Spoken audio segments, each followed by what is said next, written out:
आज पढ़ेंगे human embryonic development. Human embryonic development का मतलब है मनुष्य में भ्रूणीय विकास, यानी जो भ्रूण बन जाता है कैसे, फर्टिलाइजेशन के बाद। तो फर्टिलाइजेशन कैसा होता है, आपको पता है कि फीमेल में स्पर्म और ओवा के फ्यूजन, स्पर्म और ओवा फ्यूजन करके फ्लॉपियन ट्यूब में जाइगोट बनाता है। जाइगोट में स्पर्म और ओवा फ्यूजन करके जाइगोट बनाते हैं। जाइगोट जो यूट्रियस के लिए रास्ता है वहां से जाकर के ये यूट्रियस में पहुंच जाता है। छोटे छोटे हेयर लगे होते हैं, उस हेयर के द्वारा खिलता हुआ 8 सप्ताह के समय, यानी फर्टिलाइजेशन से 8 सप्ताह का समय अलग होता है और 8 सप्ताह के बाद जन्म तक का समय अलग होता है और जन्म के बाद 1 साल तक का समय अलग होता है। इन्फेंट कहलाता है। 1 साल जन्म ले लेता है बच्चा, जन्म के बाद 1 वर्ष तक का इन्फेंट और 8 सप्ताह से लगा करके जन्म तक की, जब तक जन्म नहीं होता है तो क्या कहलाता है, फीटस।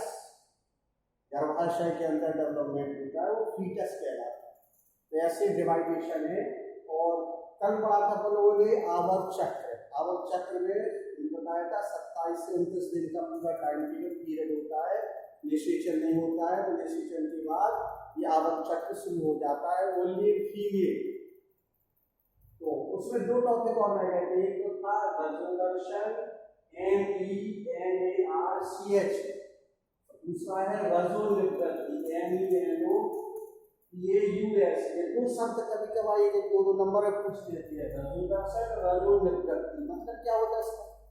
रजोदर्शन का मतलब है कि इसमें जहाँ पर उस फीमेल में, मनुष्य में ये आवर्त चक्र जब शुरू होता है, अर्थात 12, 13, 14 ईयर्स में जब शुरू होगा, उस कंडीशन का नाम है रजोदर्शन या MENARCH। फीमेल में जैसे ही मिनिस्ट्रियल साइकिल, आवर्त चक्र शुरू होता है, उस कंडीशन को बोलते हैं। और जब आफ्टर 50 ईयर्स, 50-55 वर्ष तक ये प्रोसेस चलती है शरीर की स्थिति के अनुसार, उसको बोलते हैं रजोनिवृत्ति MENOPAUS। ये समाप्ति का है, ये 2 पॉइंट है, रजोदर्शन, रजोनिवृत्ति। ये समाप्ति का है आफ्टर 50-55 ईयर्स। और ये स्टार्ट होता है, स्टार्टिंग का मतलब क्या होता है, वो 12-13 ईयर्स से फीमेल में जब शुरू होता है रजोदर्शन और समाप्ति का रजोनिवृत्ति। अब इसके बाद अगला जो टॉपिक है ह्यूमन एम्ब्रियोनिक डेवलपमेंट, वह है जाइगोट क्या कहलाने लगता है, एम्ब्रियो। एम्ब्रियो जब गर्भाशय में पहुंच जाता है तो आपको पता है कार्पस ल्यूटियम संरचना डेवलप हो जाती है। कार्पस ल्यूटियम आपको पहले बता चुके हैं।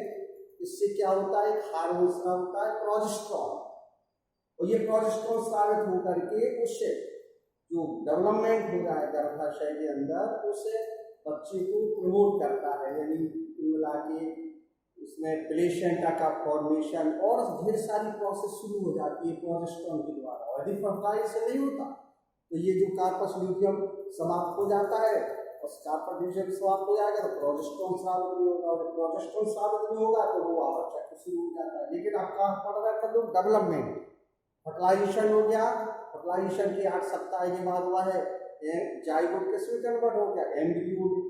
एम्ब्रियो गर्भाशय के अंदर डेवलप शुरू करता है। तो इसमें ये हेडिंग है सभी एम्ब्रियो डेवलपमेंट में, gametogenesis, fertilisation, cleavage, morula, blastula, gastrula, organogenesis.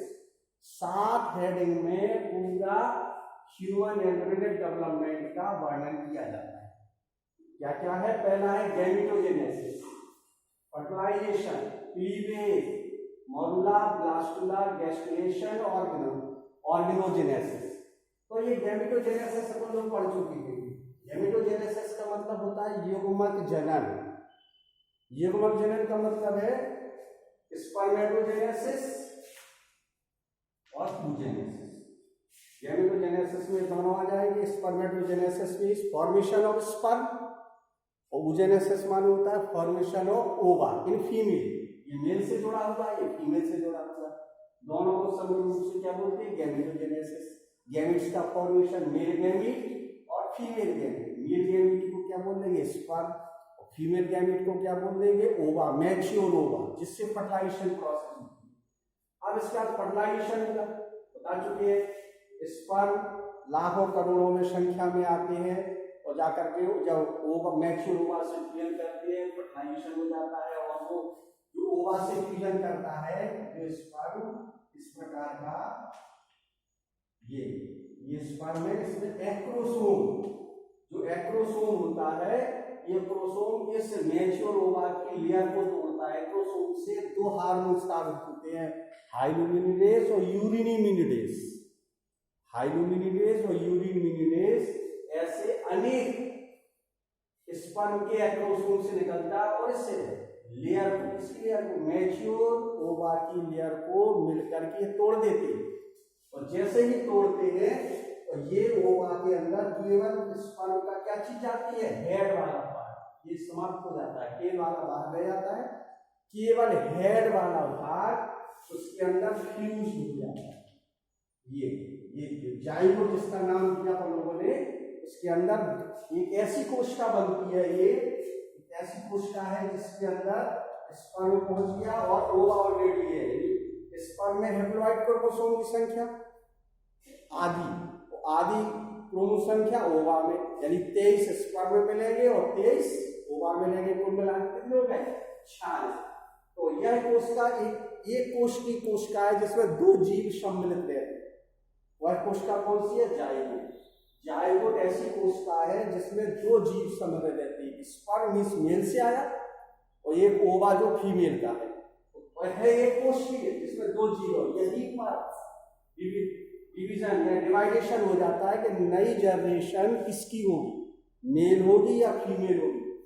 यहाँ पर इसका जो फ्यूजन होता है हेड वाले पार्ट का, जो स्पर्म का जो हेड पार्ट है हमारा, इसी में इसका क्लियर होगा कि जो डोमिनेंस रहता है, जो प्रभावी रहता है, वो नई जनरेशन क्लियर करता है। अगले चैप्टर में ये पढ़ेंगे कि टेस्ट कैसे क्या होता है, ये अगला चैप्टर होगा। लेकिन आगे की कहानी फर्टिलाइजेशन हो गया। फर्टिलाइजेशन का जो अगली हेडिंग होगी क्लीवेज। जब ये एम्ब्रियो है कहां पहुंच गया? ये यूट्रियस में, गर्भाशय के अंदर पहुंच गया एम्ब्रियो। अब इसमें विकास शुरू हो जाता है। विकास में सबसे पहले क्लीवेज का मतलब होता है विभाजन, विदलन। क्लीवेज एक प्रकार का समसूत्री विभाजन है, यानी कुल मिला के एक सेल से, हमें बताइए सेल की विशेषता क्या है? एक कोश की सेल है और एक कोश की सेल की विशेषता क्या है? कि दो जीव सम्मिलित, स्पर्म और ओवा, दो जीव ऐसी कोशिका जिसमें दो जीव सम्मिलित है। अब इसमें सबसे पहले पहला विभाजन होता है, यानी इसका समसूत्री विभाजन होता है। इसका न्यूक्लियस विभाजित हो जाएगा एक से दो सेल। ये क्लीवेज विदलन शुरू हो गया, वो जैसे बोला समसूत्री विभाजन है। अब दो से क्या हो जाएगा? फिर विभाजन होगा, आकार इसका यही रहेगा, 2 से 4 सेल्स बनेंगे। ये क्लीवेज के अंतर्गत है, क्लीवेज माने विदलन हो रहा है, आकार उसका वही है एम्ब्रियो का गर्भाशय के अंदर, और ये विभाजन होते होते इसमें 4 सेल्स, समसूत्री विभाजन एक प्रकार का। 4 से कितनी हो जाएंगे? फिर समसूत्री विभाजन होगा 8 हो जाएंगे, और 8 में फिर समसूत्री विभाजन होगा तो कितनी हो जाएंगे? 16। ऐसी 16 सेल्स में डिवाइड हो जाएंगे, 16 सेल्स बन जाएंगे। जब ये 16 सेल्स बन जाएंगे तो इसका नाम क्या हो जाएगा? मॉड्यूला है। समसूत्री विभाजन डिवाइड है, द्विगुणित है। द्विगुणित क्यों है? क्योंकि आधे स्पर्म की क्रोमोसोम आ गए थे, आधे ओवा के जो डिप्लॉइड हो गया, लेकिन विभाजन शुरू हो जाता है। विभाजन से जब 16 कोशिकाएं न्यूक्लियस हो जाएंगी, इसका नाम रख दिया होगा मॉड्यूला। पहली है मॉड्यूला स्टेज कहलाएंगे। अब थोड़ा सा यहाँ पर एक डिफरेंस देना है, क्लीवेज और समसूत्री विभाजन में अंतर क्या है? क्लीवेज माने क्या होता है? विदलन। समसूत्री विभाजन माने क्या होता है? आपको पता है माइटोसिस को समसूत्री विभाजन में एक सेल से दो सेल्स का निर्माण, क्रोमोसोम संख्या समान है। तो ये क्लीवेज और माइटोसिस में डिफरेंस क्या है? क्लीवेज कहाँ होता है विभाजन? जाइगोट एम्ब्रियो में, समसूत्री विभाजन कहाँ होता है? कायिक कोशिकाओं में शरीर के अंदर। डिफरेंस हो गया। दूसरा अंतर क्या है? क्लीवेज का जो विभाजन होता है उसमें ये जो शेल है ऊपर वाला छोटी होती जाती है। जितने भी विभाजन होंगे ये छोटी सेल से छोटी सेल तक उससे और छोटी सेल से क्लीवेज में प्रत्येक विभाजन में कोशिका की शेप एंड साइज, कोशिका का आकार कैसा होता जाएगा? छोटा होता जाएगा। जबकि समसूत्री विभाजन में आपने पढ़ा होगा एक सेल से जो दो सेल्स बनेंगे वो पेरेंट सेल्स के आकार होंगे, दो से फिर आगे बढ़ेंगे 4, 4 से 8, 8 से 16, लेकिन उनमें आकार का परिवर्तन नहीं होगा। तो ये कौन सा हो गया? समसूत्री विभाजन। क्लीवेज और दूसरा क्या है? समसूत्री विभाजन में ये अंतर हो गया। तो मॉड्यूला बन गया। मॉड्यूला कब बना था? जब 16 कोशिका बन जाती है। अब मॉड्यूला के बाद जो अगली स्टेज आएगी वो आएगी ब्लास्टुला। ब्लास्टुला सबसे स्ट्रॉन्ग पोजीशन करती है। ब्लास्टुला में क्या होता है? ये जो सेल्स है ये विभाजन लगातार करती है।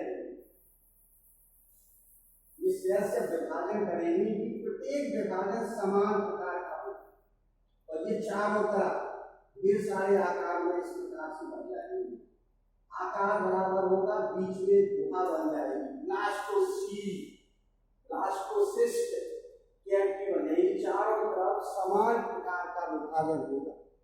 याद रखना, कोई डिफरेंस नहीं। जबकि फ्रॉग वगैरह में एक विशेषता है कि दो प्रकार की सेल्स होती है, कुछ कोशिकाएं बड़ी होती है, कुछ कोशिकाएं छोटी होती है। लेकिन इसमें मनुष्य के विभाजन में क्या होता है कि ये प्रत्येक कोशिका एक आकार से विभाजित, जो एक छोटे आकार की होगी वो सभी होंगी।